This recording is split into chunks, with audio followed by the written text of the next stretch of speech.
Vous, c'est pas pour vous le choix du conjoint. Hein. Vous n'avez vraiment pas besoin de ça. Hein? Voilà. C'est pour les gens qui réalisent leur misère dans la solitude, leurs limites dans la solitude, et qui réalisent que l'autre qui est en face de nous, qui est limité, sera la solution que Dieu a choisie. Dieu prend les choses viles du monde pour les confondre avec les tailles. La solution à ton problème est un problème. Oh, Seigneur! La solution à ton problème est un problème. Bonne arrivée. Alléluia. Je bénis le Seigneur. Un frère là, un de mes fils au niveau de l'UOB, et qui disait, non maman Gracia, moi j'aimerais épouser une femme comme toi. Comment une femme? J'ai dit, Yako, mon petit, c'est un homme comme toi qui est venu et Dieu lui a dit, qui est champion et qui est prêt à venir me prendre la catégorie là. Alléluia. Pour venir terminer le travail. Parce que Dieu, il est fait exprès. Hein? Tu sais, si tu n'es pas la réponse au problème de Dieu, parce que le mariage est un problème de Dieu et pas le nôtre. Dieu, il a créé l'homme et la femme. Lui-même, il a pensé les mettre en couple. D'abord, il les a créés un en deux. Ensuite, il les a démêlés, il les a séparés, il a révélé la femme. Et puis, il a organisé une cérémonie de mariage. Jusqu'à ce qu'ils se connaissent au chapitre 4. Malheureusement, ils ne sont pas connus avant le péché, les gars, vraiment. Ils ont attendu que le chapitre 3 se termine pour se connaître au chapitre 4 là-bas.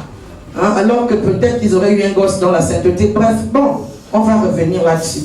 Mais monsieur et madame Ève, c'est des problèmes de Dieu. Dieu les a créés et Dieu s'est arrangé pour qu'ils soient limités et imparfaits et qu'ils soient obligés de dépendre l'un de l'autre en passant par Dieu. Comme quand on est à Gabon Télécom et qu'on doit téléphoner à quelqu'un, nous sommes en Zarion, on doit téléphoner à quelqu'un qui est à ONG, notre coup de fil va d'abord à France Télécom et revient au Gabon. Ça veut dire si ce n'est pas par Dieu, je ne peux pas me mettre en couple. Si c'est par Dieu, alors je suis ce que Dieu me dit. Dieu m'informe que quelle que soit la sainteté et la sanctification de celui ou de celle que je veux épouser, même si c'est la petite sœur de l'ange Gabriel, Dieu me dit que épouse ton problème. Et c'est pourquoi il n'y a que des leaders qui se marient. Amen. C'est une qualification au leadership, hein, le mariage. C'est pour les kingas. Les gens qui reculent vite, il ne faut pas venir là-bas. Vous mieux garder ta foi, rentrer au ciel célibataire, que d'être marié et aller en enfer. Le mariage est une occasion de chute pour plusieurs. Alléluia. Alors c'est pourquoi ce soir tu vas devoir choisir ton conjoint. Est-ce qu'on peut dire oui dès le premier jour? Oui. On peut dire oui dès le premier soir, ça dépend du contexte. Je bénis Dieu pour le mari que Dieu m'a donné. Alléluia. Parce que je pense vraiment que c'est Dieu qui me l'a donné. Parce que, vous savez, tout se fait par la foi. Amen. C'est pourquoi il faut croire en Dieu. Dieu dit, hein, méchant comme vous l'êtes, vous savez donner de bonnes choses à vos enfants. À combien de forte raison le Père Céleste ne donnera-t-il pas le Saint-Esprit à celui qui le lui demande? Je pense que Dieu fait les choses en fonction de son programme à lui dans nos vies. C'est pourquoi si tu connais le programme de Dieu et que tu as tellement envie d'appliquer le programme de Dieu dans ta vie, alors tu choisiras bien le mauvais conjoint. Alléluia. Je bénis Dieu parce qu'il m'a vraiment... Vous savez, nous on était perfectionnistes. On voulait tellement... Oh, les sœurs en Christ, irréprochables, sans tache ni ride, ni rien de semblable. Waouh! Les sœurs en Christ, c'est-à-dire qu'on voulait tellement bien faire. Même pendant les fiançailles. Oh, les sœurs en Jésus, c'est magnifique. Et tu te dis, ah là, j'ai trouvé pour moi, irréprochable, sans tache. Les taches sont là-bas. Tu vas voir. Ça va sortir, c'est prévu. Sinon, Jésus n'est plus Jésus. Le mariage existe, hein, parce qu'il n'était pas bon que l'homme et la femme soient seuls, premièrement. Deuxièmement, le mariage existe parce que Dieu, il a des projets lorsqu'on travaille en symbiose, c'est-à-dire deux deviennent un. Puisque Ève était dans Adam au commencement, ensuite Dieu les a démêlés et Dieu les a mariés. Le défi donc de tout couple, c'est de reconstituer l'unité première de Dieu lorsqu'il a créé l'homme et la femme. Il le créa à son image, il les créa homme et femme. Et c'est vraiment le défi. Vous savez, quand on est marié, c'est un défi devant Dieu.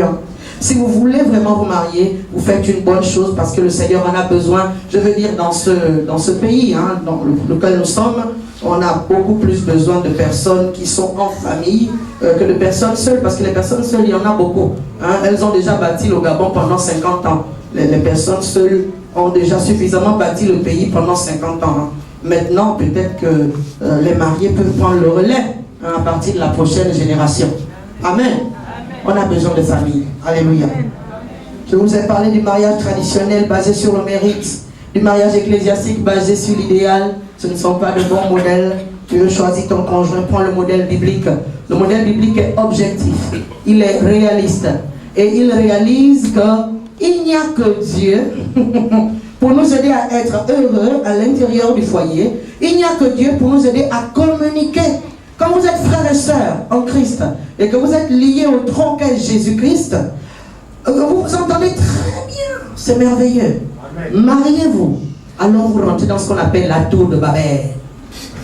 La tour de Babel, vous ne vous comprendrez que si, et seulement si, vous vous mettez en phase avec les Écritures, avec les principes bibliques du mariage. C'est pourquoi on peut avoir des chrétiens qui sont de piètres époux et des chrétiennes qui sont de piètres épouses. Des épouses qui n'ont pas, en fait, qui ne comprennent pas ce qu'elles sont venues faire. C'est pourquoi attention aux malentendus. Maman Gracia, mais vraiment, ce frère-là, c'est vraiment un casse-tête chinois, mais maman. C'est un casse-tête chinois céleste. Il est chrétien. Ne doute pas de sa conversion. Il est chrétien. C'est juste qu'il devient ton époux et donc du coup, il devient insuffisant. Et donc, toi, tu dois venir combler cette insuffisance. C'est pour ça que tu as été suscité. Alléluia. J'aimerais vraiment, je ne sais pas pourquoi les femmes ou bien les hommes ont du mal à comprendre cette réalité.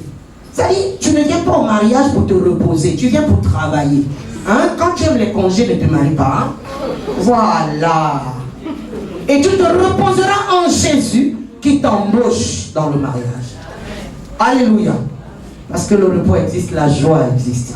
Je peux dire que le mariage est une bonne chose. Et pour moi, le dire aujourd'hui, c'est un miracle. Alléluia. Ah oui, quand tu as les projets avec Dieu, et que tu te dis, Seigneur, je veux me marier. Mais si tu veux me marier, c'est ce que j'ai dit à Dieu. Un an avant que mon mari ne me demande la main, je disais à Dieu, Seigneur, si tu veux me marier, parce que ce n'était pas au programme. En tant que chrétien et protestant, on sait que c'est pas obligatoire de se marier. C'est pas obligatoire. Mais j'ai dit à Dieu, Seigneur, nous dépendons de toi. Si tu veux me marier, alors marie-moi. De la même manière que toi, tu es le Dieu invisible et que moi, je ne fais pas confiance aux humains, encore moins aux hommes. C'est à toi de me convaincre et de me toucher. Et tu me toucheras, je préfère à tel moment et à tel moment. Et Dieu, il s'est arrangé pour que ça se passe exactement, c'est-à-dire copier-coller de mon vœu. Alléluia. Fais de l'Éternel tes délices et il te donnera ce que ton cœur désire. Alléluia. Il faut être grand, il faut arrêter, sortir les émotions. Vous voulez choisir le conjoint, choisissez-le de façon objective et de façon précise sur la base de votre relation avec Dieu et de votre appel avec Dieu. Parce que le mariage n'est pas une fin, c'est un outil de travail. Tout comme le baptême du Saint-Esprit, les dons spirituels. Et si ton mariage ne te sert pas à te rapprocher de Dieu, il ne sert à rien. Alléluia. Amen. Que le Seigneur nous aide. Jésus revient bientôt. Alléluia. C'est ce que je voulais un tout petit peu rappeler. Première chose qu'il faut retenir dans le choix, c'est l'homme qui choisit, c'est-à-dire qui démarre. Ce n'est pas la fille qui est amoureuse ou la femme qui vient dire épouse-moi. La femme choisit, mais elle n'a pas le droit de faire le premier pas, du moins du point de vue biblique. Maintenant, ceux qui veulent suivre leurs instincts, il n'y a pas de problème. Mais bon, si toi tu t'es marié avec ta femme parce qu'elle t'a demandé la main, vraiment bon courage. Jean chapitre 15, verset 16, Jésus l'époux de l'église dit, ce n'est pas vous qui m'avez choisi, mais moi je vous ai choisi et je vous ai établi. Amen. Voilà, il faut toujours que le chef démarre. C'est au chef de démarrer. Alors il y en a qui hésitent beaucoup. Ah oui, mais est-ce que je dois demander la main? Oui, je ne dois pas demander la main. Mais où est le problème? Il y en a qui me disaient, maman Grâce, les soeurs en Christ sont difficiles. C'est-à-dire qu'elle te met la planche au visage, quoi. J'ai dit, mais écoute, qui ne risque rien à rien.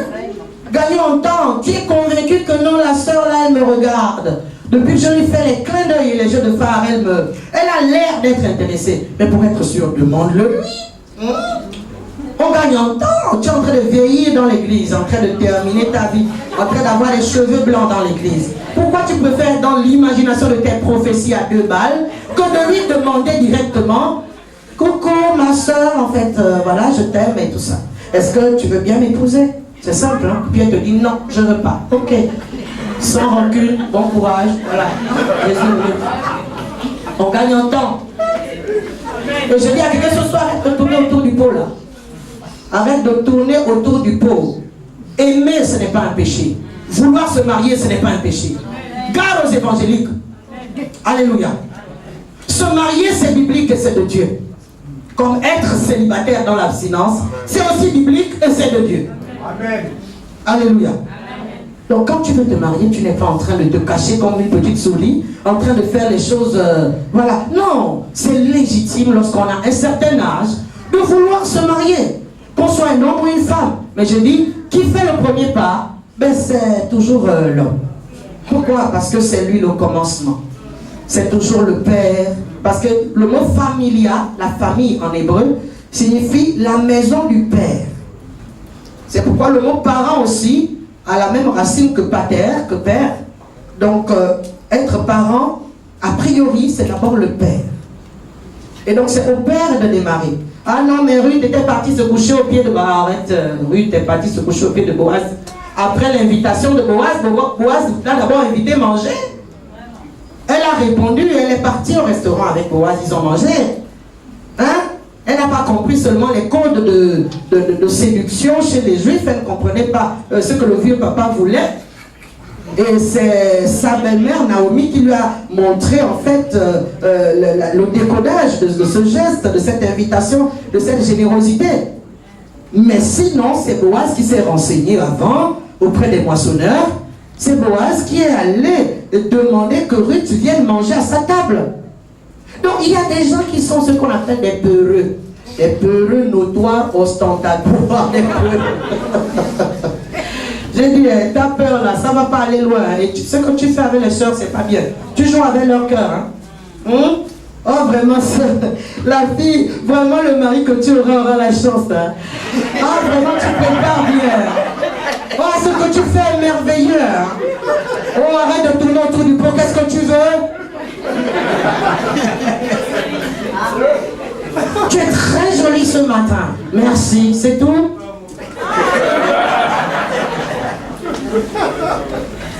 Arrête d'allumer les sœurs, hein, si tu n'es pas prêt à dire ce que tu dois dire. Ah mon Dieu, cette pauvre fille. Mon Dieu, les chrétiennes, en fait, Dieu ne nous sauve pas pour nous enlever le cerveau. Il ne faut pas être lobotomisé. Il ne faut pas enlever, c'est-à-dire, Dieu te demande la réflexion, c'est une sécurité. Alléluia. Cette pauvre fille, elle est là depuis 3 ans, fréquentée par un merveilleux frère en Christ qui vient manger chez elle, finir les sauces, parfois. Et donc on présente un couple un dimanche dans une église de la place. Ah non, mais tel va se marier avec tel dimanche prochain, samedi prochain. Alors la sœur est vraiment sur le choc, là où elle est dans l'assemblée. Comment ça? Mais c'est mon gars. Ah bon? Le tien comment? Et les pasteurs ont dû appeler ce couple-là qu'on a présenté, et puis celle qui se revendique être la titulaire. Donc la titulaire, elle est fréquentée par ce type depuis 3 ans. Ce type mange bien, parfois il vient même se laver dans sa douche, parfois, non, mais il y a des petits bandits, hein, vraiment. Et donc, quand on lui demande, frère, on fait comment? On t'a présenté avec une autre, voilà l'autre qui dit que c'est elle. On fait comment? Non, parce que demandez-lui, hein, quel jour, à quelle heure, à quelle minute. Je lui avais demandé la main. Hein. Oh, donc toute la famille de la fille te connaît, on te voit même à minuit là-bas. Donc tout ce que tu faisais là, non, c'était l'amour fraternel.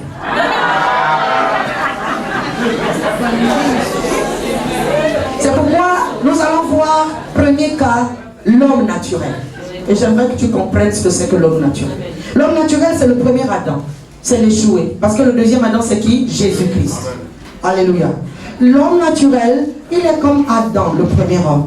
Et Adam, le premier homme, il était doté de pouvoir surnaturel de Dieu, certes, mais c'était quelqu'un d'égocentrique. Il était fixé sur lui-même et ce n'est pas de sa faute. C'était même pas une faute à cette époque-là. Puisque Genèse 2, 18, Dieu lui-même lui dit, il n'est pas bon. C'est pas lui, hein, c'est Dieu. Qui dit, il n'est pas bon que l'homme soit seul, c'est-à-dire le masculin, je lui ferai une esclave semblable. Ça, c'est dans la version de la Vulgate, la Bible en latin. On dit, je lui ferai une esclave semblable. Donc, il était créé avec les prédispositions d'utiliser la nature. Et Adam a été créé après toute la création. Il est venu trouver un jardin déjà bâti. Il est venu trouver tout déjà fait. Et il venait pour se servir. D'ailleurs, il n'était pas prévu qu'il travaille. Donc, l'homme naturel est un consommateur. Et vous voyez les petites idiotes chrétiennes, elles disent, ah, il m'aime beaucoup. Ah, le frère, il m'aime. Il t'aime pas, il aime ce que tu as à lui donné. Supposons que par un miracle, ton sexe et tes bras disparaissent. Tu ne seras plus intéressante. Même si tu pries beaucoup. Parce qu'un homme naturel a besoin d'une femme à utiliser. Et je ne le dis pas de façon péjorative. Je dis, quand il dit un homme naturel, ça ne veut pas dire qu'il est dans le péché. Ça veut dire qu'il est juste un homme, un être humain. Alléluia. C'est un consommateur. Il n'a pas été créé pour travailler à la sueur de son front. Le travail, c'était une punition. Donc, quand un homme veut t'épouser, c'est pourquoi une de mes filles là me disait, maman, je ne comprends pas. Quand ce sont mes problèmes, il s'en fout. Mais quand ce sont ses problèmes, la terre entière doit trembler. J'ai dit, maman, toi, tu n'as pas appris qu'il est écrit qu'il n'est pas bon que l'homme soit seul. Je lui ferai une esclave semblable. Ce n'est pas de sa faute. Il est juste en train de réaliser qu'il a été créé pour régner sur la terre. Dieu l'a créé. Lisez Genèse 2,15. Hein? Dieu, voilà, le créa, l'établit dans le jardin et lui dit de le garder et de le cultiver. Et on n'a pas ajouté et de garder les femmes. Donc quand un homme est naturel et quand il n'a pas la nature de Christ en tant qu'époux, parce que tu peux avoir la nature de Christ en tant que sauveur, en tant que Seigneur, mais pas en tant qu'époux. Et donc du coup, c'est un utilisateur de nature. Et c'est normal. Hein? Il n'a pas besoin de... Il ne t'épouse pas pour toi et tes petits problèmes. Il t'épouse pour lui parce qu'il en a besoin. Ton mari a besoin de toi comme il a besoin de ses chaussures, de son parapluie, de son sac à main et de la clé de sa voiture. Donc il faut descendre de ton petit nuage et tu descends sur terre. Et beaucoup de femmes chrétiennes qui se disent remplies du Saint-Esprit, elles ont cru bon de servir la partie adamique donc de cet homme transformé. Voilà, on prie pour lui, on passe du temps avec lui, on chante pour lui, on chante avec lui. Et on fait beaucoup de choses entre griffes spirituelles. Et elles ont oublié la nature du premier Adam parce que les deux natures restent permanentes jusqu'à ce que Jésus apparaisse. L'homme naturel et l'homme spirituel cohabitent en chaque homme. Et donc il faut servir les deux parties pour arriver à une permanence, à une harmonie. C'est pourquoi beaucoup s'étonnent. Mais pourtant tel frère est spirituel. Pourtant tel frère, c'est un homme de Dieu. Comment il a pu chuter? Comment il a pu commettre adultère? Mais s'il n'est pas servi dans sa partie adamique, qu'est-ce que vous voulez qu'il fasse? Et ce matin, ce soir, j'aimerais dire à quelqu'un, tu veux de l'embauche, tu es au chômage, s'il te plaît, il y a de l'emploi pour toi. Bonne arrivée au mariage. C'est glorieux le mariage. Parce que, à part le fait que Dieu, il a mis les perfections, mais le péché est venu aggraver les perfections. Et donc, du coup, quand tu t'occupes de ton foyer et de ton mari ou de ta femme, tu es en train de régler des problèmes divins. Et si tu y arrives, c'est que forcément, tu es qualifié. Alléluia. Tu es qualifié à la divinité. C'est pourquoi ceux qui persévèrent dans le foyer, en général, ils ont des grâces qu'ils n'attendaient même pas. Amen. Vous allez voir une maman illettrée qui a peut-être fait 40, 50 ans de mariage, qui a supporté le mariage. Vous voyez, tous ces enfants, ils ont le bac C, ils ont le bac D. Pourtant, elle est illettrée. Mais la grâce de Dieu accompagne tous ceux qui persévèrent dans le mariage. Donc, si tu n'étais pas informé, hein, sache qu'il y a ce qu'on appelle l'homme adamique. Égocentrique, flegmatique. Flegmatique, ça veut dire fatigué. Hein? Il dit que la femme prit le fruit. Elle le mangea. Après, le congocha avec le serpent. Et puis, elle donna à son mari qui était à côté d'elle. Mon Dieu, tu es à côté de moi, tu ne peux pas m'attraper, me gifler, balancer la pomme pour une pomme. Ça veut dire que c'est vraiment un problème, hein, que Dieu nous délivre. Et il y a des femmes, elles sont là dans l'illusion. Elles se disent non, il faut que je me marie, il faut que je me case, je dois me caser. Ah bon? Proverbe 14, verset 1, la femme sage bâtit sa maison. L'insensé la renverse de ses propres mains. La femme sage bâtit quoi? Elle se bâtit elle-même, parce que c'est elle la maison. En fait, c'est toi la maison. Alléluia! Entre la maison et le locataire, qui a peur de la nuit? Alléluia! Que le Seigneur nous aide. Ce soir, si tu veux te marier, sois une grande fille. Il y a une que j'ai rencontrée il y a quelque temps. Elle me dit, maman, là, je sens que je vais rompre mes fiançailles. Ça fait 2 ans qu'on tourne en rond. On tourne en rond, je veux rompre parce qu'il a l'air tellement amorphe. J'ai dit, mais tu le dis avec tellement de douleur que tu ne te souviens pas de son grand-père Adam dans le jardin. C'est normal. Hein? Et donc, quand tu as un amour, toi, tu es extrêmement vivant. Et parce que parfois, tu seras la fille, mais parfois, tu seras la mère. La locomotive, tu soulèves ton fardeau et tu tires. Sinon, tu n'auras rien. Il n'y a pas de bon mari, oh. Il n'y a que de bons chrétiens, c'est-à-dire, pas des gens parfaits, mais des gens décidés à obéir à Dieu.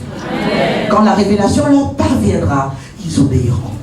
Mais tant que la révélation ne leur est pas parvenue, alors en attendant que Dieu fasse parvenir, toi tu portes et tu tires.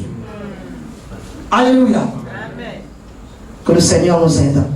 L'homme spirituel, c'est celui qui est comme Jésus-Christ. Et qui est comme Jésus-Christ dans son élégance de leadership. Vous regardez dans Jean 13, 15. On montre bien ce texte où Jésus lave les pieds à ses disciples et où il leur dit, mais vous m'appelez maître, je le suis bien. Hein. Je ne nie pas que c'est moi le chef, hein, mais je fais le boulot d'esclave. Ça veut dire si moi, toi, en tant qu'épouse, tu as été créée, en tant qu'église, tu as été créée pour me servir, pour être mon esclave à moi, en tant que Seigneur. À partir de maintenant, je vais équilibrer les choses. Je vais, moi, volontairement, sans forcer, me décider de faire le boulot d'esclave. Alléluia, pour t'élever. Et c'est ce qu'il a fait. Il dit à Pierre, si tu refuses que je te lave les pieds, alors tu ne peux pas régner comme moi. La domination que j'ai sur vous, c'est parce que je deviens votre esclave. Je me fais tout petit pour vous dominer. Et ça, c'est le principe du leadership de Jésus. Alléluia. Mais ça, il faut la nouvelle naissance. Hein? Il faut la conversion parce qu'un bon bantou, c'est un bon bantou, il doit écraser, il doit passer dessus, il doit repasser. Mais quand quelqu'un est renouvelé dans son intelligence, il comprend que sa gloire se trouve dans le service. Parce que la crainte de Dieu et l'amour de Dieu et la reconnaissance de Dieu vient quand on réalise combien de fois nous sommes mauvais, méchants, difficiles, mais combien de fois Dieu nous supporte et nous aide. Amen. Alléluia. Amen. Et c'est pourquoi je dis toujours à Dieu, je suis reconnaissante, Seigneur, pour ce que tu as fait pour moi et pour ce que tu m'as donné, un homme patient et fort patient. Alléluia. Que le Seigneur nous aide. Est-ce qu'un homme veut être spirituel ici? Il suffit de demander le baptême dans le Saint-Esprit et la connaissance de ce que tu as fait, parce que être époux est une onction. C'est un pouvoir que dans le Saint-Esprit. Jésus a dit dans Matthieu 19 hein, que ceux qui peuvent comprendre, comprennent. Ça veut dire que tout le monde ne comprend pas et ne peut pas comprendre le message du foyer. Alléluia. Amen. Être dans le qui perd gagne, être dans celui qui est plus fort et le plus petit. Le plus grand, c'est le plus petit. C'est pas évident. Hein? Surtout au quotidien. Hein, peut-être une fois en passant, surtout quand tu viens de sortir d'une bonne réunion, d'un bon séminaire, tu as encore les amortisseurs. Mais 3-4 jours plus tard, tu craques. Hein? Mais ça fait partie aussi de la nature humaine. Que Dieu nous délivre. Alléluia. Et puis les femmes. La femme naturelle, elle est dépendante émotionnelle, elle est dépendante affective. C'est-à-dire les femmes, hein, elles ont besoin d'être aimées. C'est pourquoi la femme s'est fait séduire par le serpent. Le serpent l'a séduit. Comment? Eh bien d'abord il est venu avec toute c'est-à-dire la fougue, hein, le zèle du serpent dans Genèse 3. Dieu a-t-il réellement dit, hein? Et puis il a donné des théories. Les femmes aiment apprendre des choses, des nouvelles choses, elles aiment s'informer. C'est pourquoi les hommes taciturnes qui ne disent jamais rien là, je vous assure, si votre femme ne parle pas avec vous, elle parle avec quelqu'un d'autre. Amen. Tu l'épouses hein, pour parler. Si elle ne parle pas, elle va tomber malade.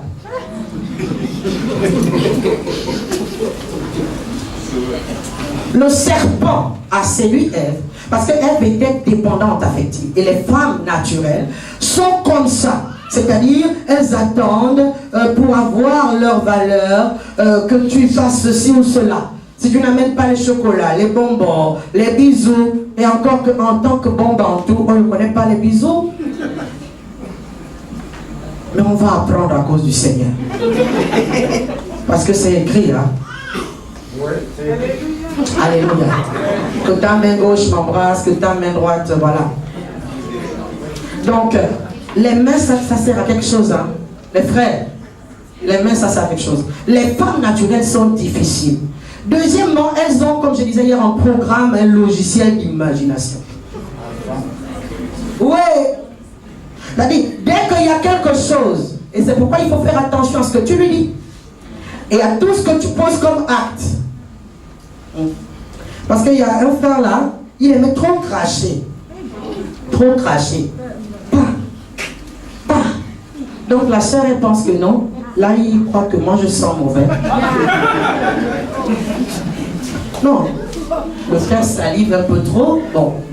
Il ne savait pas qu'en crachant, là, c'est tout un problème. Il a découvert ça des mois après. Parce qu'elle a eu le temps de bâtir et de réaliser que finalement, mon mari ne m'aime pas. En plus, il fait semblant de me dire qu'il m'aime. Bref. Les femmes ont un logiciel de négation, je veux dire d'imagination, et souvent négative. Et quand une femme n'a pas été éduquée à gérer ses pensées et à les orienter vers la pensée de Dieu, alors vous avez de graves problèmes. Pour un acte que tu as posé hein, en 1900, non, c'est trop loin quand même, en 2012, 2010, on va te sortir ça du fichier. En 2018, à la virgule près, merci frère. Toi-même tu es étonné et c'est pourquoi il ne faut pas avoir peur de l'appeler et de faire ce qu'on appelle les états généraux du foyer, hein, assemblée générale, 4 h du matin. Chérie, qu'est-ce que tu penses de moi? Le principe c'est qu'il ne faut pas se fâcher et il faut la laisser parler. Il ne faut pas dire mais tu es vraiment immature. Tu es vraiment immature. Comment tu peux avoir des pensées comme ça? Papa, si tu n'as pas appris à ta femme à avoir des pensées justes, comment? En étant franc avec elle. Transparent. Parce que si tu crées des choses du style, oh j'ai codé mon téléphone, et même s'il n'y a rien dedans dans le code là, tu cherches les problèmes avec les femmes. La femme naturelle, elle a un logiciel d'imagination. Donc ne le code pas le téléphone, si ce n'est que... ne le laisse, ou bien montre-lui le code. Dès qu'elle veut toucher le téléphone, tu trembles. Quand elle va fouiller, il n'y a rien hein, de suspect. Mais comme tu as tremblé, c'est trop tard. C'est-à-dire, il faut faire attention à l'imagination. Les femmes vivent avec leur imagination, hein, comme Madame Bovary. Hein. Elles vivent avec leur imagination. Et c'est pourquoi il faut savoir qu'est-ce qu'il faut mettre dans l'imagination de ton épouse. Ah oui, il faut faire ta promotion. Il faut la séduire. Il faut lui faire la cour. Ah oui, les femmes aiment être courtisées. Il faut la courtiser. Comment? Mais comme le premier jour. Je parle du mariage. Il faut la courtiser. La femme naturelle a des difficultés. Et c'est pourquoi, lorsque tu vas demander la main, quand même, essaye de te penser un peu. Hein. Comme je disais hier, enlève la barbe, la moustache, essaye de te parfumer, frère. Parce que sinon, elle va tout imaginer. Hein. Il y a une de mes filles là, le frère est venu demander, enfin, pas demander, il faisait ce qu'on appelle les TAP, hein, les techniques d'approche. Et il est venu donc la visiter là, derrière, dans un quartier Libreville, un jour de pluie. Le gars, il amène les rangers, je sais pas, on trouve les grosses chaussures de garçon, avec toute la boue. Il trouve bien le paillasson à la porte. Mais au lieu de se dire, bon, je vais peut-être me déchausser ou bien essuyer, hein, non, il rentre avec tout, avec la boue et l'air sur les carreaux, première faute. Et donc là, elle imagine déjà. Ça, c'est un villageois. Après, il vient, il s'assoit, on ne lui a pas donné la place, mais il s'assoit. Et quand il s'assoit, il commence déjà à parler et à prendre la télécommande qui n'est pas à lui. Et à zapper la télé dessus. Et quand il a terminé, pour terminer en beauté, la sœur avait fait à manger, parce qu'elle aussi, elle a vu les TAP du frère, et elle s'est dit, bon ok, si tu fais le premier pas, je te donne le droit de faire le deuxième. Et puis voilà, donc elle fait la petite cuisine et tout. Vous savez, la bouffe va toujours avec l'amour, hein? Les deux vont toujours ensemble. Et le frère, on lui apporte donc un petit seau d'eau avec de l'eau et un torchon. Et puis le savon liquide avec, le savon avec liquide. Ah, il dit non, moi je ne frotte pas la crème. Deuxième erreur. Troisième erreur. La sœur lui dit non, en fait c'est le savon. Ah. Donc pour se mettre ce savon, au lieu d'appuyer le bec, il ouvre tout le rouleau. Voilà. Bref. Et pour terminer en beauté, quand il mange, il n'arrête pas de mettre les arêtes. Il y a l'assiette des arêtes de la table. Vous savez, tout est spirituel pour ceux qui sont spirituels. Il faut apprendre que les femmes ont l'imagination. Tout ce que tu fais peut être retourné contre toi-même. Que Dieu nous délivre. Il faut faire très attention avec les femmes. Quand une femme n'est pas éduquée à être spirituelle, à voir les choses de haut, à se dire non, mon mari, c'est pas... Bon, il a parlé comme ça, mais c'est pas comme ça qu'il est d'habitude. En fait, Dieu ne peut pas vous permettre. Non, si elle n'a pas ce côté où elle essaye de tout lisser, vous allez être surpris et étonné du jour où elle vous crache ça dessus. Et c'est pourquoi il faut faire attention. Alors, je dis aux femmes, sortez de la dépendance émotionnelle. Sortez de la dépendance émotionnelle. N'attendez pas. Soyez spirituelle. Comment est la femme spirituelle? Eh bien, on va prendre l'exemple de Sarah, la femme d'Abraham. Très, très automate dans l'obéissance à Dieu. Voilà. Elle est très soumise. Elle est capable de se tromper. Donc, elle ne se prend pas pour Sainte Jeanne d'Arc ou je ne sais pas qui. Elle sait qu'elle peut se tromper. Elle s'est bien trompée avec cette affaire d'Agar. En donnant donc une copine à son mari pour faire enfant. Elle s'est bien trompée, elle l'a reconnu, elle est revenue sur ses pas pour que Agar quitte la maison, etc., etc. C'est une femme de décision. Alors, ce soir, comme on ne peut pas aller plus loin que là, je voulais donc continuer l'enseignement sur le choix spécifiquement. Dieu crée des rencontres, mais c'est l'homme qui choisit. J'aimerais que tu sois au courant de ça. Donc arrête avec tes 36 000 prophéties. Ah non, la prophétesse a dit que vraiment c'est l'homme de ma vie. On est même dans un jeûne de 40 jours à sec là. Hein, pour vraiment bloquer son cœur. Sorcière. Sorcière. Ce qu'on appelle la sorcellerie chrétienne. Pourquoi vous perdez du temps? Vous êtes tous à Libreville. Vous êtes tous peut-être même dans la même assemblée. Mais rencontrez-vous. Parlez-en. Et parfois vous tombez des nuls là. Hein? Parce que quand l'autre te dit, mais non, moi je n'ai jamais eu d'idée. Et un frère était convaincu que non, la sœur l'est naze de moi. Chaque fois que je vais à l'église, que le grand sourire. Elle aime me servir à la fin des cultes. Elle est toujours... Et il était convaincu que non, la sœur là, ça c'est la femme de ma vie. C'est la femme vraiment que Dieu me donne. Je lui ai dit, maman, papa, gagne en temps. Va la voir. Et tu vas avoir le cœur net. Parce que là, tu te bâtis des châteaux là. Comme le dit le vieil adage, hein, les fiancés, les célibataires sont tristes, les mariés sont fâchés. Il faut sortir de là. Et il est parti la voir. La soeur lui a dit, mais vraiment, bon, déjà, je ne sais pas, moi je ne sais pas comment le comportement de chrétienne te pousser à avoir des idées pures vis-à-vis de ma personne. Parce que honnêtement, je n'ai jamais pensé avoir un mari comme toi. Ah, d'accord. D'accord. Voilà. Pour éviter de telles surprises, qu'est-ce que tu sais? Peut-être que ton propre frère qui est dans le même groupe de chante que toi regarde la même fille. Pourquoi ne pas en parler? Pourquoi ne pas en parler pour gagner en temps? Mon Dieu, j'ai pitié de nous les chrétiens, Jésus. Le petit musulman, il se marie à 18 ans. Entre 18 et 40 ans, il a ses 10 gosses avec chaque femme. Et les 4 femmes lui font 40 gosses. Je vous assure, pour le Gabon, je dis j'ai pitié de nous. Les chrétiens se réveillent à 35 ans. Et les chrétiennes à 30 ans. C'est-à-dire quand on est déjà fatigué. On se marie pour faire l'amour, hein? C'est juste le passeport. On ne se marie pas pour autre chose. Tout ce qu'on fait dans le foyer, on peut le faire sans être marié. Hein? Ce n'est pas nécessaire. On se marie pour faire l'amour. Et je vous assure, ça me fait mal au cœur. De voir qu'on a... Moi, quand j'étais jeune et qu'on était adolescent à l'église, on nous a tellement dramatisé le mariage. Le mariage se fait par la foi. Tu ne pourras jamais avoir une garantie à 100% que ça ira bien, que ce sera parfait. C'est par la foi que tu fais ce que tu as à faire. Et tu le vivras par la foi. Alléluia. Et par la foi, ça marche. Que Dieu nous aide. Dieu crée des rencontres. C'est l'homme qui choisit. Choisit sur quelle base? Regardez 2 Corinthiens 6, 14 à 18. Est-ce qu'on peut se marier avec un païen? Non. Quand on est chrétien, on se marie avec un chrétien. Maintenant, quand on était encore païen, si on s'est marié, la Bible dit, Dieu n'annule pas le mariage. Le mariage, c'est le mariage. Et si quelqu'un qui est chrétien s'entête à épouser un païen, ça aussi c'est toujours un mariage. Amen. Sauf que tu assumes.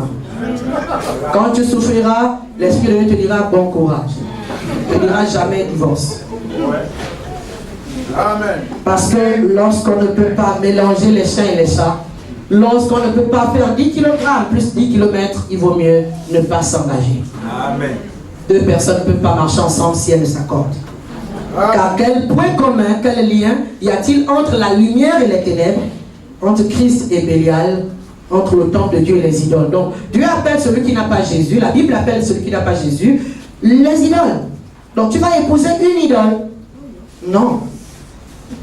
Alléluia. Bélial, c'est le nom de l'un des noms de Satan. Hein? Bélial, ça veut dire Seigneur des mouches, ça veut dire l'esprit de mort. Seigneur des mouches, Bélial, l'esprit des poubelles. Alors, tu vas épouser la poubelle. Quel lien y a-t-il entre toi et la poubelle? Donc, on n'a pas dit que les chrétiens sont parfaits. Mais on est en train de dire, si quelqu'un est en Christ, il est une nouvelle création. Et c'est le seul critère que Dieu nous exige. Tout le reste des critères là, court, grand, mince, gros, baleine, gazelle, tout ça là, c'est toi qui vois et essaye de réfléchir. Faut pas dire non, Dieu a parlé au prophète. Non, le prophète vient confirmer ce que toi, amen, tu as déjà dans le cœur. Amen. Dieu est un père, Dieu n'est pas un tyran. Amen. Il n'imposera jamais un mari ou une femme à quelqu'un. Parce que Dieu est un papa. Combien de papas terrestres sont contents lorsque l'enfant rentre lui-même dans le magasin et choisit son cadeau et est content? Alléluia. Un père est heureux quand son enfant est heureux. Dieu connaît ce qui te rend heureux. Alléluia. Amen. Pourvu que tes critères, tu les passes donc à la lumière de Saintes Écritures. Par exemple, il y a un frère là, il aimait que les métis. Donc les complexes de la colonisation le poussent à vouloir avoir les enfants métis. Il n'y a pas de problème. C'est son droit légitime. Mais maintenant, Dieu gagne quoi dedans dans tes enfants métis? Il faut que Dieu ait un intérêt dans ce que tu fais. Amen. Et que tes fantasmes glorifient le Seigneur. Mais si ce n'est pas pour ça, ce n'est pas la peine. Tu vas te prendre la tête avec la métisse, la moulate. Que Dieu nous aide. Hein? Alléluia. Et une soeur là me dit, elle a d'abord refusé un frère là qui était avec nous au campus. Oh non, il est trop court, haut comme toi, Paul. D'accord. Il n'y a pas de problème. Donc c'est le seul que tu ne veux pas, non, il est trop court. Après. Mais le plus court qu'elle a fini par épouser, wow. Et ce n'est pas comme si elle prend ça comme une punition. Elle est vraiment amoureuse de son mari. Et je bénis Dieu parce que c'est Dieu qui change les temps et les circonstances et qui change notre entendement. Nous avons tout le monde à 4 îles, à 4 oreilles. Nous avons les yeux du corps et les yeux de l'esprit. Et quand tu as les yeux de l'esprit ouverts, tu as une autre manière d'approcher le monde. Tu as une autre manière de voir les choses. Et tout le monde s'étonne, ça c'est quel genre de femme que tu es venu partir nous chercher là. C'est ça là que tu as trouvé. Même nous les jolies filles, ah non, la beauté avec la grâce est trompeuse. Le frère a vu au-delà. Alléluia. Amen. Il a vu avec d'autres yeux. Et il n'a pas eu tort. Alléluia. Amen. Que Dieu nous aide. Et oui, est-ce que tu as pensé à qui tu veux épouser? Tu as le droit de dire non, moi je le veux comme ça. Fais le portrait robot. Le portrait robot de l'homme que tu veux. Ou de la femme que tu veux. Portrait robot. Aïe. Moi j'aime bien l'affaire d'Eliezer. Dans Genèse 24, Eliezer est parti, il a prié au nom de son maître Isaac. Il a prié et il a dit bon maintenant j'attends. Et il avait amené toute la richesse de son maître pour aller faire la dot de la femme qui sera digne d'être épousée. Et cette femme-là, elle ne savait pas ce qui arrivait, mais elle obéissait au Saint-Esprit. Et elle a vu que il y a un étranger qui veut de l'eau, bon je te donne de l'eau, mais en bonne femme intelligente, je donne aussi à tes chameaux. Mais elle ne savait pas que les chameaux là, c'était sa propre personne. Parce que la Bible dit dans Proverbe 31 que la femme c'est le chameau. C'est-à-dire qu'une femme c'est quelqu'un qui a soif, qui a des entrailles larges, qui a soif, qui a toujours soif, comme un chameau, comme une chamelle. Elle a donné de l'eau, elle a donné de l'eau. Un programme qui n'était pas prévu. Toutes les femmes de la Bible ont trouvé leur mari sur le champ missionnaire. C'est en servant Dieu qu'on finit par rencontrer d'autres serviteurs de Dieu. Les zèbres qui ont les mêmes zébrures se rencontrent. Comme on dit le vieil adage, non? Ceux qui s'assemblent, ceux qui se ressemblent, s'assemblent et s'abrutissent ensemble.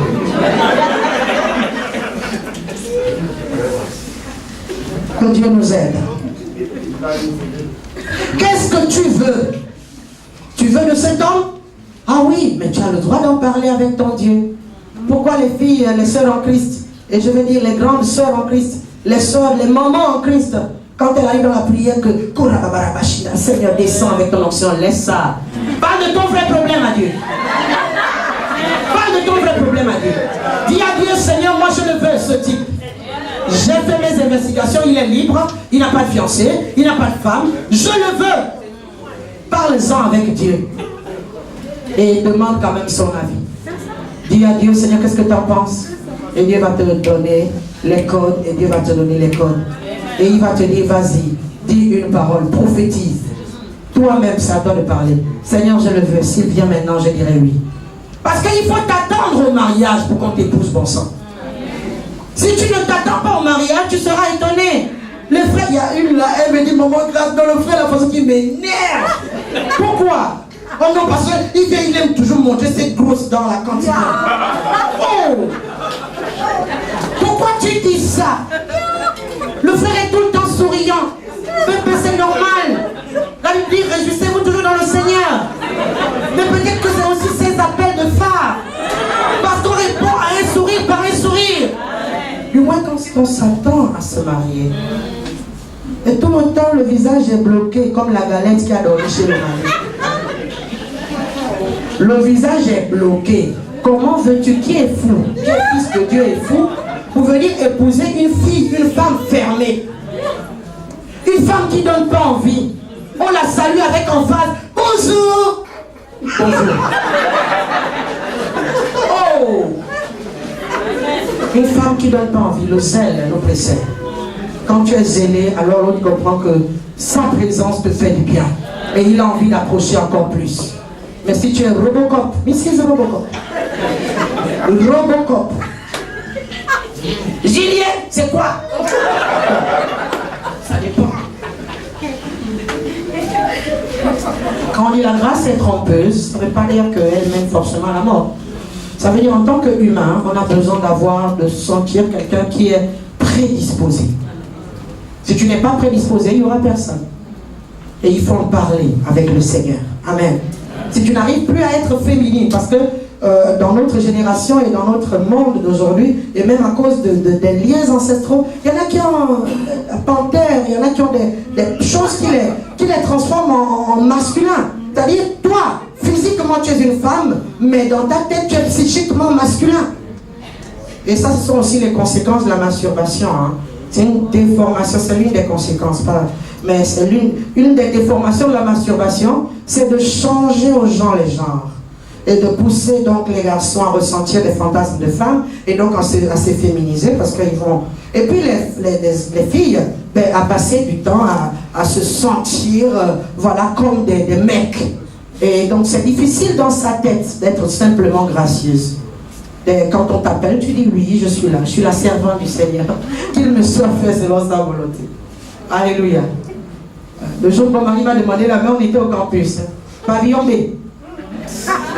Amen. Voilà, il a été droit au but, je crois qu'il comprenait, il savait comment j'étais. Parce qu'il tournait autour du pot, on allait bloquer tout. Donc, il allait droit au but et je lui ai dit oui, tout de suite. Et le seul oui là, il est là jusqu'à ce soir. Amen. Amen. Alléluia.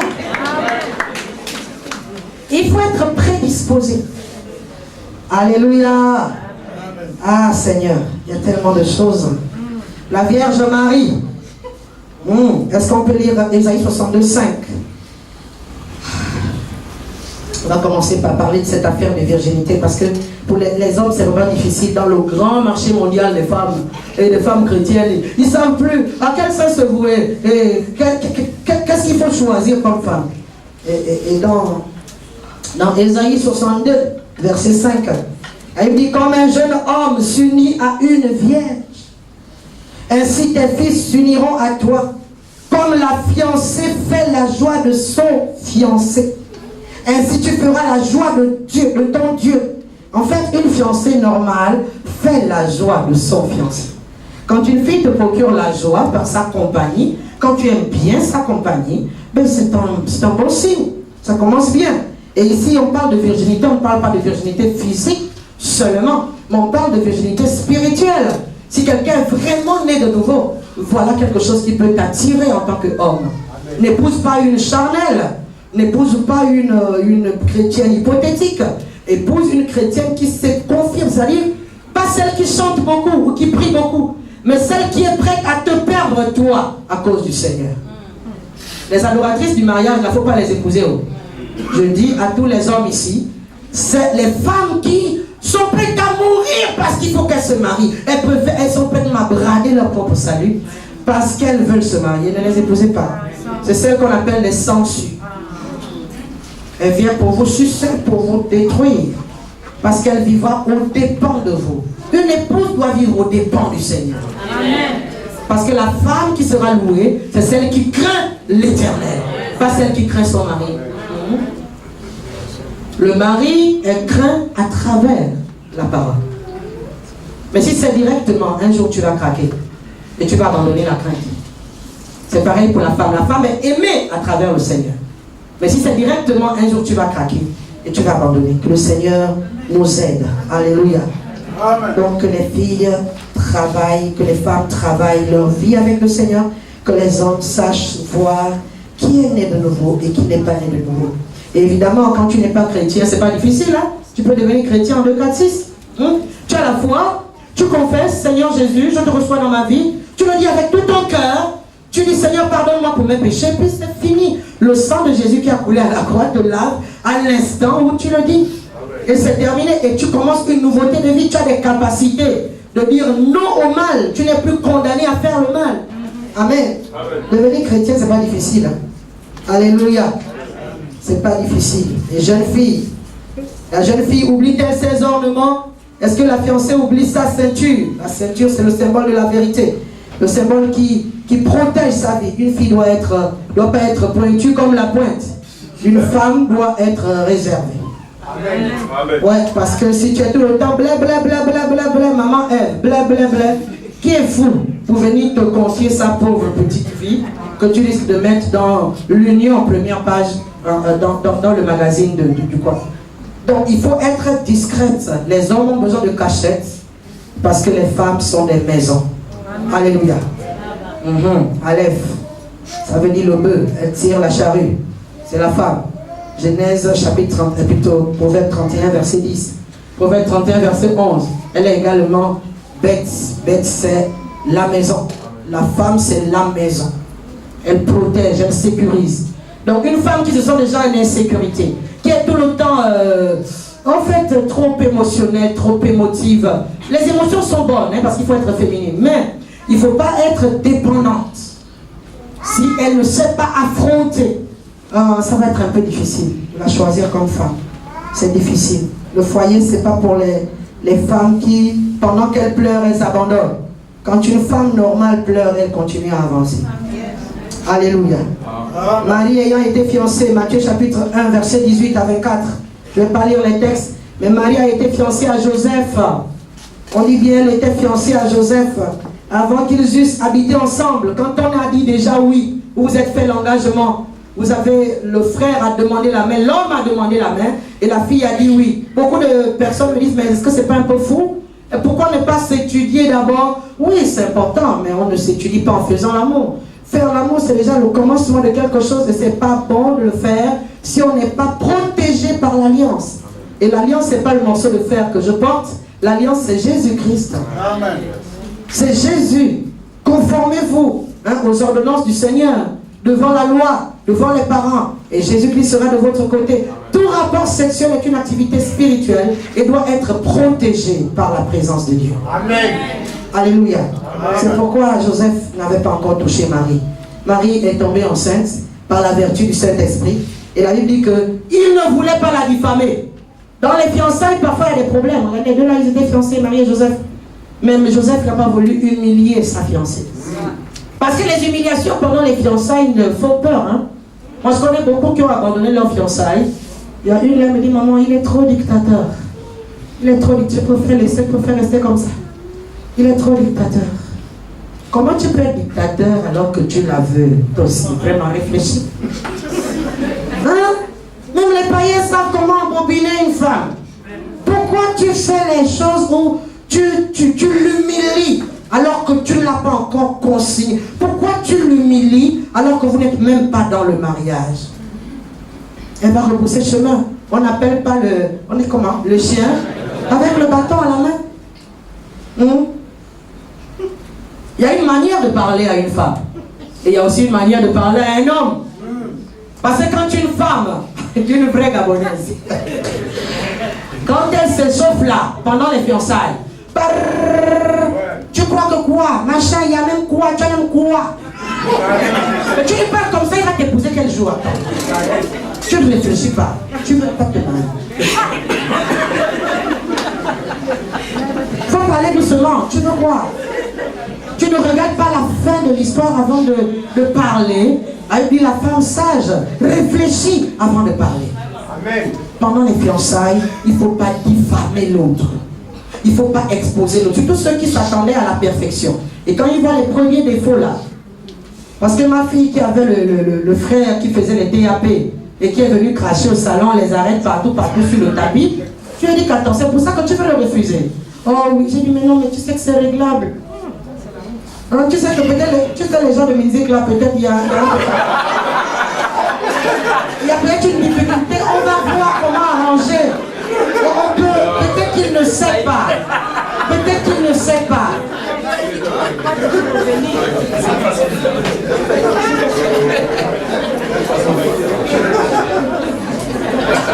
Alléluia. Il ne faut pas confondre le péché et les défauts. Ça, c'est pas un péché craché par terre. Est-ce que c'est un péché? Non. C'est un défaut, c'est-à-dire un manque d'éducation de base. Et ça, c'est réglable. Tu ne peux pas tout avoir. Mais il y a des choses réglables. Et c'est pour ça qu'on a besoin des fiançailles. Maximum, on va dire 1 an et demi, 2 ans. Pas plus, parce que lorsqu'on passe du temps à se regarder, à se déforer du regard, on finit par tomber dans le péché. Et on ne peut pas dire, ah non, mais comment vous êtes tombé dans le péché, mais on n'est pas des planches, hein? On ne va pas rester autant de temps en train de s'aimer à distance. Il faut bien qu'on se mette dans le lit. Alléluia. Amen. Donc, vraiment que Dieu nous aide. Joseph et Marie, ils ont mené leur fiançailles. Pourquoi Joseph a tenu bon? Parce qu'il écoutait la voix de Dieu. L'ange lui a dit non, faut pas te séparer d'elle. En fait, l'enfant qu'elle porte sera appelé fils de Dieu et tout ça. Voilà, donc il marchait avec la révélation de Dieu. pas avec les choses que Marie était en train de faire ou ne pas faire. Je pense que le mariage, c'est quelque chose, il faut avoir le courage de choisir. Il faut avoir le courage de s'engager et de persévérer dans l'engagement. Bon, il y a une là, oh là là, j'ai dit, ma fille, on fait comment? Oh non, maman, ça fait 2 ans, tout non. Vraiment, il ne change pas. Alors que là, il me rassure que non, il va changer après le mariage. Je dis, tu sais pourquoi il te dit ça? Parce que tu ne fais que te plaindre. Tu te plains trop. C'est pourquoi il est obligé de te promettre ce qu'on ne promet pas. Parce que tel nous sommes pendant les fiançailles, tel nous resterons pendant le mariage. Oh. Il n'y a rien qui change. La seule chose qui change, c'est la révélation de Dieu. Que nous avons sur les mêmes défauts. C'est tout. Donc, ce n'est pas... Il ne peut pas te... Si tu n'arrives pas à supporter... Oh non, maman, il est lourd. Je dis, mais il est lourd, il sera lourd. Donc, tu as une mauvaise manière de prier. Tu devais dire, Seigneur, donne-moi d'être le caterpillar, le remorqueur. Donne-moi assez de résistance. Donne-moi assez de force. En fait, prie pour toi-même. Laisse. Tu pries pour la lourdeur, mais la lourdeur ne partira pas. C'est prévu là, c'est là. Mais toi, tu peux avoir la force. Et quand tu as plus de force, tu ne sens pas la lourdeur. Alléluia.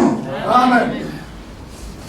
Beaucoup ne veulent pas se marier parce qu'ils ont peur d'assumer, d'affronter. J'aimerais te dire, bonne arrivée au mariage, que Dieu te bénisse abondamment. Marie et Joseph ne voulaient pas la diffamer. Joseph se proposa de rompre secrètement. Et vous voyez, on dit avant qu'ils eussent habité ensemble. Ça veut dire avant qu'ils ne se connaissent sexuellement. Donc, dans les fiançailles, on peut, à cause du Seigneur, s'abstenir de coucher ensemble par honneur pour le Seigneur. Amen. Ouais. Joseph, sachant que Marie était couverte du Saint-Esprit, ne l'a pas touchée. Amen. Pendant les fiançailles. Ouais. Donc c'est une manière de me respecter. Je n'ai pas dit que vous n'allez pas avoir les envies. Hein. Les envies vont venir en force. Parce que c'est normal, quand il pleut, le sol se mouille, c'est normal. Mais entre avoir envie de se retrouver au lit à poil, là il y a quand même 2 cas. Ouais.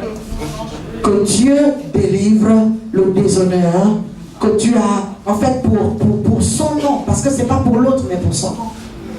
C'est pas facile, je vous assure, de vivre les fiançailles dans l'abstinence.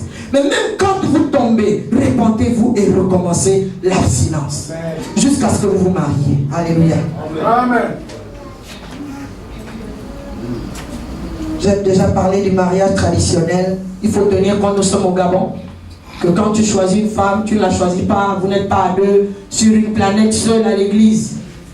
Elle a des parents, lui aussi il a des parents qui ne connaissent pas ce que tu entends ce soir. Et donc il faut en tenir compte. Parce que l'objectif du mariage, c'est finalement qu'il soit honoré par tous. Y compris par les parents qui ne sont pas chrétiens comme ceux qui sont chrétiens.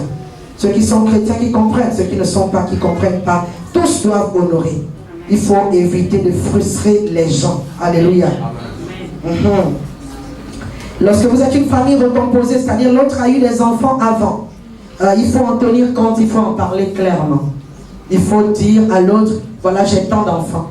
Je viens de vivre une expérience vraiment, enfin je veux dire, d'écouter une dame qui a eu des difficultés parce que du haut de ses 20 ans, elle s'est mariée avec cet homme qui avait presque le double de son âge et qui avait ses 8 gosses, avec 8 mères différentes.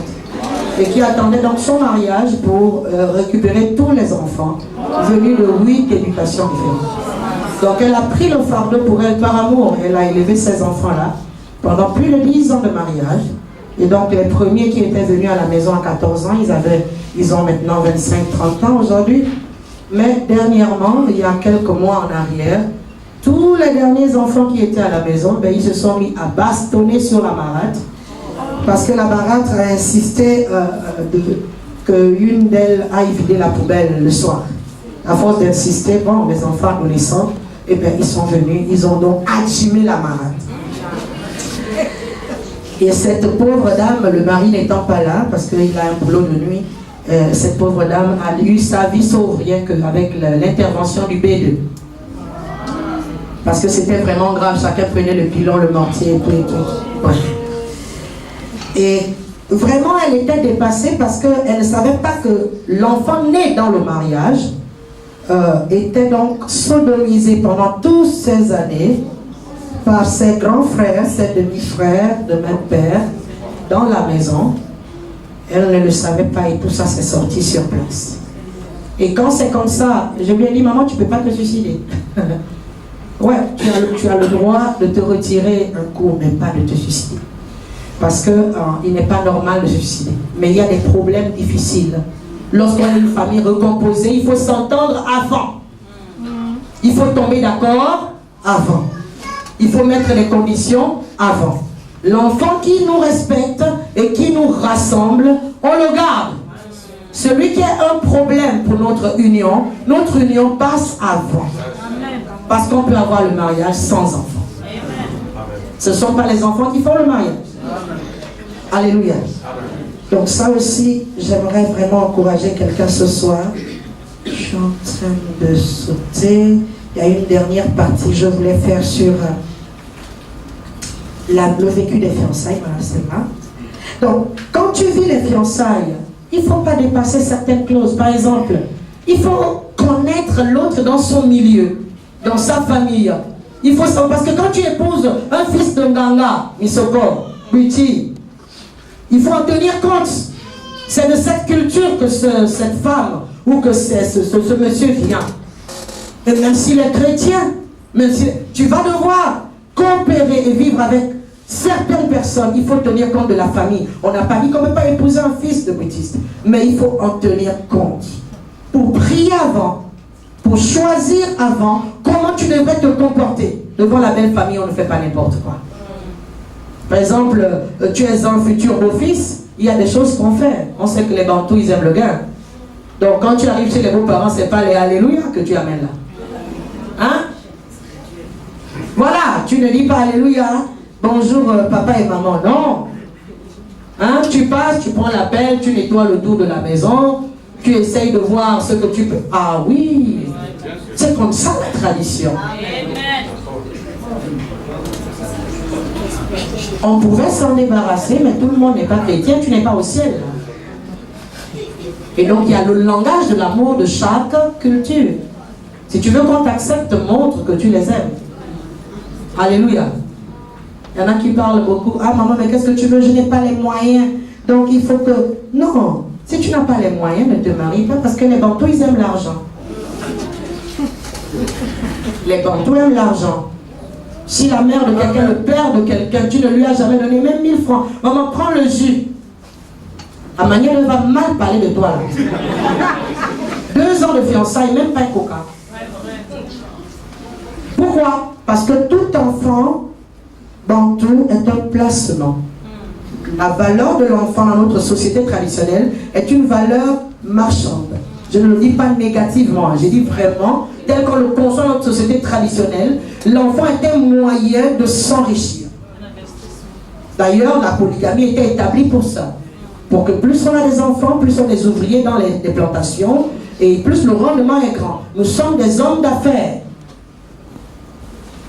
Et donc, on n'a pas dit qu'il faut encourager l'achat des femmes. Parce que ça, c'est pas bon. Mais il faut savoir comment gagner le cœur de telle ou de telle personne. Parce que beaucoup de chrétiens, par exemple, veulent se marier, mais les parents s'opposent. Mais ils s'opposent parfois avec raison. D'après leurs critères à eux. Que mettons, regarde là, ton frère en Christ, là, il vient là tout le temps, il zappe sur la télé. Il y a même quoi?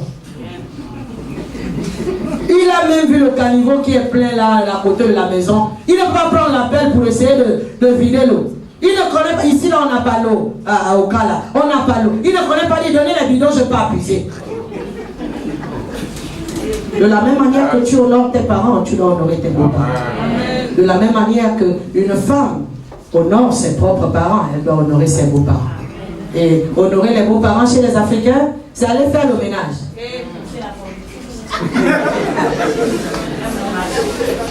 Et si tu n'as pas les mains pour faire le ménage, fais quelque chose qui s'apparente au ménage. C'est-à-dire les services.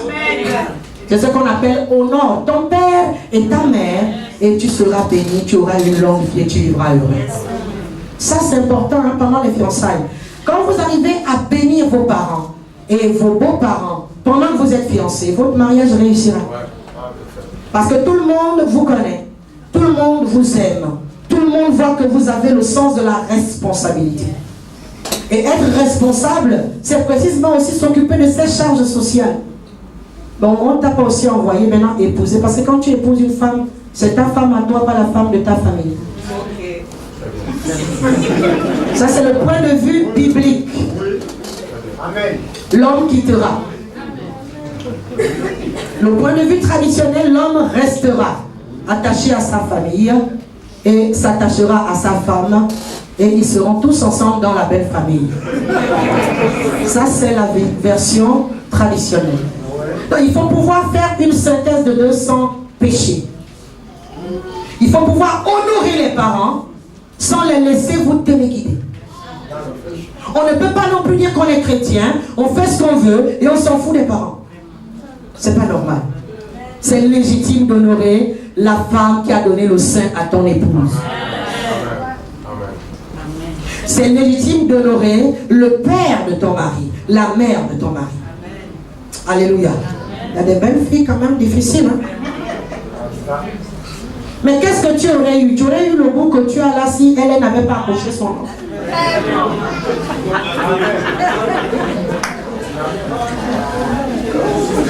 Le boulot de parents est un boulot ingrat.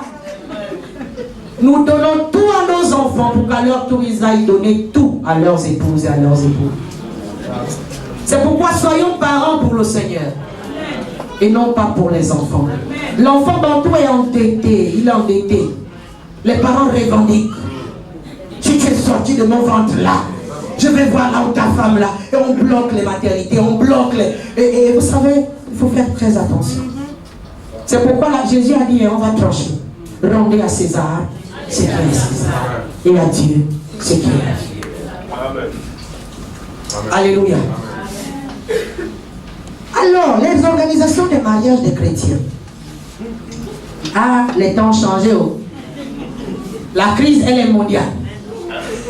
Il faut en tenir compte. Parce que quand on vient avec les barrages, depuis 15 ans, les barrages commencent à se dégager. Et on met le premier barrage 500 000. Et que les parents vont prendre le crédit à la colère pour venir donner à tes propres parents. Mets-toi à genoux devant ta mère et devant ton père en tant que soeur, en tant que fille. Mets-toi à genoux devant ton père, devant ta mère et supplie-les que ne me vendez pas. Parce que ce que vous exigez là, ils vont amener, mais ils m'attendent devant. Oh, est-ce que vous n'avez pas pitié de moi? Le noir ne réfléchit pas. 400 ans d'esclavage. À cause d'un petit morceau de tissu, un verre de rhum Saint-James et un sachet de sel. On dit à l'enfant, allez pas là-bas. On ne sait pas où va l'enfant. On ne sait pas qu'est-ce qu'il va devenir. On s'en fout si elle part pour se faire violer. Le plus important, hein, quand on amène 400 000 pour la note, 500 000, c'est un problème. Il faut amener 1 million. Non, 1 million, c'est même maintenant peur. Ah. Après, on te chante maintenant les pamphlets. 1 million, aïe, 1 million, aïe. Achetez du gâteau, aïe. Oh, les bantous, on n'y va pas loin dans l'esprit d'esclavage. Mais est-ce que tu penses à ta fille, à ce qui va lui arriver avec cette tante, cette belle tante requin qui a pris son crédit ici pour épouser ta fille au million? Elle l'attend devant. Est-ce que quelqu'un est parent dans cette salle? Libère tes enfants. Il ne faut pas faire subir à tes enfants ce que tu as subi. Libère tes enfants. En fait, être parent, c'est cadeau, c'est pour le Seigneur. Tu donnes tout à tes enfants pour qu'à leur tour, ils aillent donner tout à leur future famille. C'est Dieu qui nous paye. Et attends, est-ce que Joseph a gagné quelque chose dans le fait d'avoir élevé Jésus? Presque rien à part l'identité. Jésus est appelé fils de David. Jésus a ramené les sacs de riz et de poulet à Joseph. Non. Soyons parents et fiers de l'être. Être parent, c'est être créateur d'une nation. Parce qu'un enfant est une nation. Tu es une nation. Et tu réussiras. Alléluia. Dieu a fait de nous un peuple de rois et de prêtres au service de notre Dieu. Jésus a fait de nous des rois et des prêtres. J'aimerais aussi parler de l'organisation, c'est-à-dire proprement dite. Je ne sais pas pourquoi les sœurs, honnêtement, si c'était à refaire, hein, moi, je n'ai pas payé ma robe de mariage, on me l'a offerte. Alléluia. À l'époque, nous on a terminé avec l'UOB, on était des fauchés, on n'avait pas grand-chose. Mais Dieu fait grâce. Alléluia. Lorsque tu sers Dieu, Dieu bénit ton mari. Et il fait grâce. Alors on me l'a offerte, je l'ai portée. C'est une robe qui ne voulait pas se vendre dans un magasin de la place, tellement cher parce que... Et puis donc la propriétaire de ce magasin, c'était l'amie d'une amie de notre sœur en Christ fidèle, et voilà. Et puis, ah non, il y a mon pasteur qui se marie, ah, on va essayer. Quand je suis partie essayer, c'était juste avec moi. Donc c'est pas mauvais de se marier avec une robe de 2 millions, quand tu l'as. Mais quand tu ne l'as pas, franchement, mets ta cabane. Attends, entre aller se marier avec les millions et revenir lundi matin, hein, comme ce frère, marché de Kembo, marché de 1000 francs. 200 de sardines fumées à l'époque. 200 le manioc, petit manioc là, 200 sardines fumées, plus un peu l'oseille, un paquet, un tas de piment. Premier repas du foyer. Hey! Quand ils ont fini avec le grand hôtel, les honneurs, les hôtesses vont rentrer chez elles. Hein? Vous allez rester les 2 yeux, les 4 yeux ouverts. Il faut réfléchir. Entre les millions que tu veux que le fiancé mette pour ta grande robe, et maintenant là, aujourd'hui, là, c'est les reines pour quoi. Même les tenues traditionnelles là-haut. Je dis, vous avez vu la femme de Nyon Mati qui tout vient des manteaux habillés comme ça. C'est comment? La tenue traditionnelle coûte déjà 200 000. C'est quoi le souci? Prends les 200 000, prends 20 000, tu fais un petit tailleur avec le bagne africain. Les 180 000 investis. Investis pour une entreprise qui va te nourrir après. Il vaut mieux avoir une chambre climatisée, vous faites l'amour dans la clim, au lieu d'après le mariage, que d'avoir le ventilateur qu'on attache à le lacet.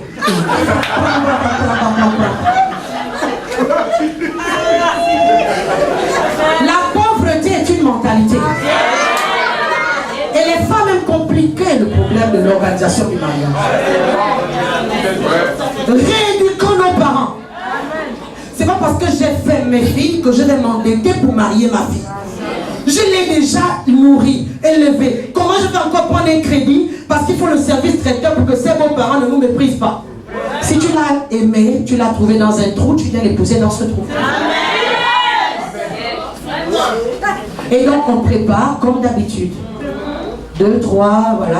Et s'il y en a, on mange. Mais s'il n'y en a pas assez, que voulez-vous qu'on fasse? Beaucoup de parents sont obligés d'augmenter le taux de la dot pour amortir les dépenses de l'accueil de ces fameux beaux-parents gabonais et orgueilleux pour rien. Il faut rééduquer les masses, rééduquer nos familles et dire que bon, les papas et les mamans, j'ai trouvé une fille là-bas, hein, elle est très jolie, très vertueuse. Chez eux, c'est un peu difficile, mais elle est très jolie. Alors, je vais vous emmener là-bas. Ils ne vont pas exiger que, mais il n'y a pas les carreaux là-bas. Non, il n'y a pas les carreaux. Mais il n'y a pas les chaises je ne sais pas, Louis XIV, non, il n'y a que les chaises en plastique. Et ils viennent s'asseoir, et on parle, et on passe. Alléluia. Ça, c'est très important. Que Dieu vous bénisse abondamment. J'aimerais dire à quelqu'un, simplifie ta vie. Hein. Le frère t'a refusé parce que tu es compliqué de la complication. Tu es trop compliqué, tes parents sont compliqués, et vous embêtez. Personne ne va t'épouser. Si tes parents et toi-même vous continuez à embêter les gens comme ça, tu vas vieillir seul.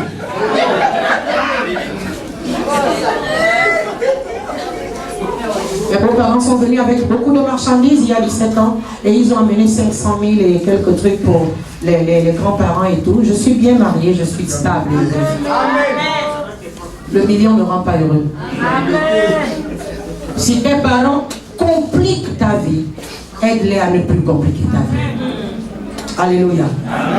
Aime tes beaux-parents, aide-les à t'aimer. Pousse-les à te faire confiance. Et pour terminer, j'aimerais juste, désolé pour l'heure qui a débordé, j'aimerais juste dire que lorsqu'on veut vraiment se marier, on demande la main. On vit les fiançailles avec un programme, maximum 12 mois. Parce que tu ne peux pas aller demander la main à une soeur si tu n'as pas commencé à économiser depuis. Tu n'attends pas de demander la main pour commencer à épargner pour ton mariage. Et si tu n'as pas de moyens, laisse. Laisse.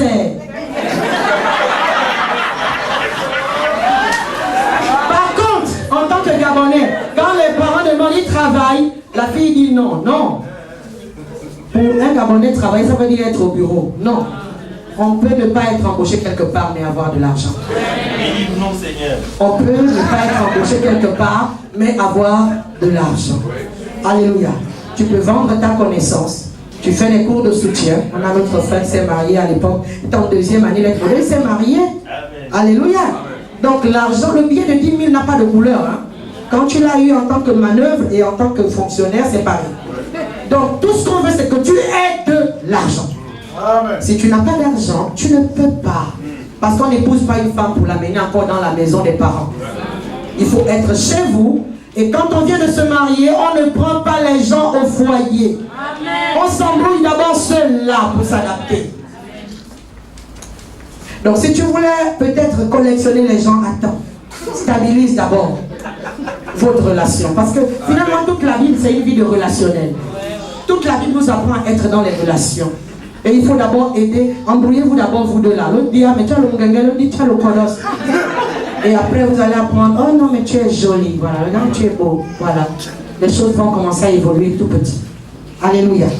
Que Dieu nous aide. Moi j'aime pas les gens qui ne peuvent pas assumer leurs responsabilités. Tu t'es marié, ta femme est entre la vie et la mort, elle est au bloc, elle est à l'hôpital et tout, et tu es là, tu pleures. Et tu dis, je ne sais pas quoi faire. Et les beaux-parents t'insultent et le nom de Jésus est blasphémé. Et on dit, mais vos mariages des églises là, on lui avait bien dit que c'est un crève la faim. Voilà maintenant, il ne faut pas qu'on t'appelle crève la faim. Il faut que les gens qui t'ont méprisé pendant tes fiançailles et pendant ton mariage réalisent que c'est toi la solution. Alléluia. Parce que nous pouvons tous devenir riches par la grâce de Dieu. C'est pas avoir des milliards parce qu'il y a des pauvres types qui sont milliardaires. Mais c'est avoir le nécessaire qu'il nous faut. Et c'est important d'avoir le nécessaire. Quand les gens n'ont pas mangé, quand ils sont en couple, ils sont nerveux. Hein. Ils sont en crise, ils sont nerveux, ils parlent n'importe comment. Vous avez vu quand une femme a faim? On finit tout pour nous là-bas à la cuisine, les grosses louches pour goûter, tout ça là. Quand une femme en faim devient nerveuse, hein, pas n'importe comment. Que Dieu nous aide. On va terminer avec 1 Corinthiens, chapitre 7, verset 28. La Bible dit, je déborde un peu parce que c'est vendredi. La Bible dit que l'époux doit soigner son épouse et la nourrir. Et donc se marier finalement, c'est s'engager à une responsabilité. On n'a pas dit que les femmes ne doivent pas contribuer au foyer. Mais le premier responsable du foyer, c'est l'époux. Quand Dieu veut bénir une famille, il commence par bénir l'homme. C'est parce qu'Abraham a été béni que Sarah a été bénie. Quand Dieu veut maudire une famille, il commence par taper l'homme. C'est pourquoi il faut vraiment que les hommes soient en fait plus, parce que leur responsabilité est lourde, contrairement à ce qu'on pense. Hein, les femmes, elles ont du travail, d'accord, mais les hommes ont une lourde responsabilité dans le choix du conjoint. J'espère que tu vas apprendre à aimer ta femme comme Christ a aimé l'Église. Christ a aimé l'Église comme en se livrant lui-même. Tu ne te livres pas parce qu'elle est bien, mais tu te livreras parce que tu as décidé de te livrer. Et c'est ton sacerdoce qu'on rend à Dieu. C'est une autre façon d'adorer le Seigneur. Est-ce qu'on peut se lever maintenant et nous allons prier? Je vais prier pour les personnes qui veulent se marier.